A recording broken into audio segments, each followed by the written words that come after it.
இன்றைக்கி பச்சை வேர்க்கடலை குழம்பு தான் வைக்க போகிறோம். இது வந்து பச்சை வேர்க்கடலை இப்போ தான் உரித்து வச்சேன். இது பச்சை வேர்க்கடலையே காஞ்சி போய் கூட இருக்கும்.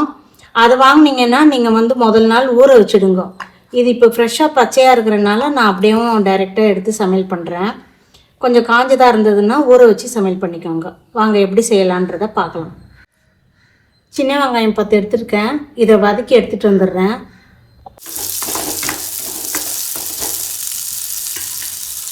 இப்போ மசாலா அரைக்கிறதுக்கு சின்ன வெங்காயம் வதக்கி எடுத்துன்னு வந்துருக்குறேன். இதை சேர்த்துக்கலாம். தேங்காய் வந்து கொஞ்சமாக போட்டுக்கோங்க. நிறைய போட்டிங்கன்னா குழம்பு இனிப்பாக இருக்கும், நல்லா இருக்காது. இப்போ அரைச்சி எடுத்துகிட்டு வந்துடுறேன். இதில் 2 ஸ்பூன் எண்ணெய் ஊற்றிருக்கேன். இப்போ கடுகு போட்டு தாளிச்சிக்கலாம். கடுகு வெடிச்சிருச்சு. வெங்காயத்தை போட்டுக்கிறேன்.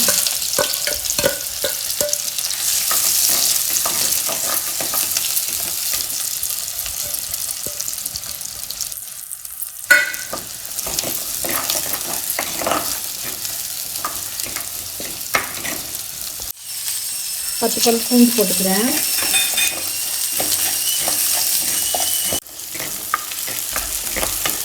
வெந்தயம் 2 சேர்த்துக்கிறேன்.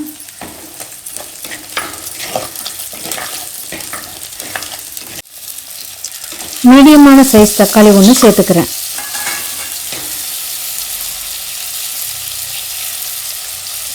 ஒரு சிட்டிகை உப்பு சேர்த்துக்கிறேன்.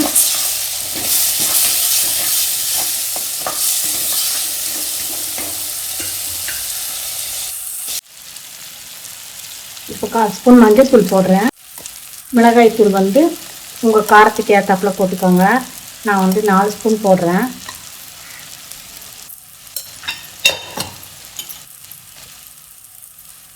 கொஞ்சம் உப்பு.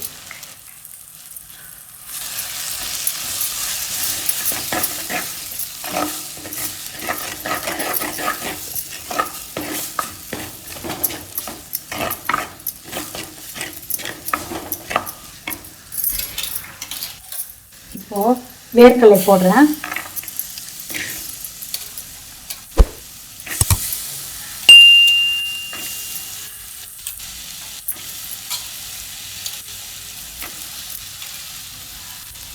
இப்போ கொஞ்சம் தண்ணி சேர்த்துக்கிறேன்.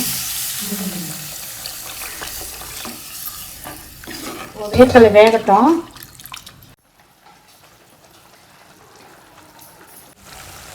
எண்ணெய் பிரிஞ்சு வந்துச்சு பாருங்கள். இப்போ வந்து புளி ஊற்றிடுறேன். புளி கரைச்சி வச்சுருக்கேன். இவ்வளோ புளி எடுத்துருந்தேன். அதை கரைச்சி வச்சுருக்கேன். இதை ஊற்றிடுறேன்.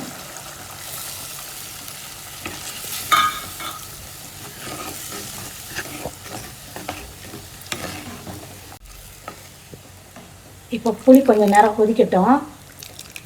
புளி நல்லா கொதிச்சிருச்சு. எண்ணெய்லாம் பிரிஞ்சு வந்துருக்கு பாருங்கள். இப்போ அரைச்சி வச்ச மசாலா ஊற்றிடலாம். தேங்காய் மசாலாவை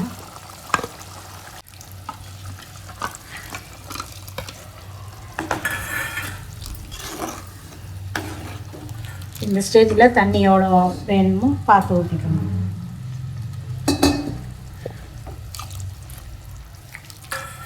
சரியாக இருக்கும். கொதிக்கிட்டு கொஞ்சம் நேரம். இப்போது குழம்புக்கு உப்பு காரம்லாம் சரியாக இருக்குது. வேர்க்கடலை குழம்பு ரெடி. இப்போ நான் ஸ்டவ் ஆஃப் பண்ணிடுறேன். சர்வ் பண்ணிடலாம். வேர்க்கடலை குழம்பு ரெடி. இந்த குழம்பை வந்து அந்த வேர்க்கடலையோடு சேர்த்து வந்து சாதத்தில் போட்டு பிசைஞ்சு சாப்பிட்டா நல்லாயிருக்கும். நீங்களும் செஞ்சு பார்த்துட்டு உங்களுடைய கருத்துக்களை சொல்லுங்கள். ஆரோக்கியமான உணவு, ஆனந்தமான வாழ்வு.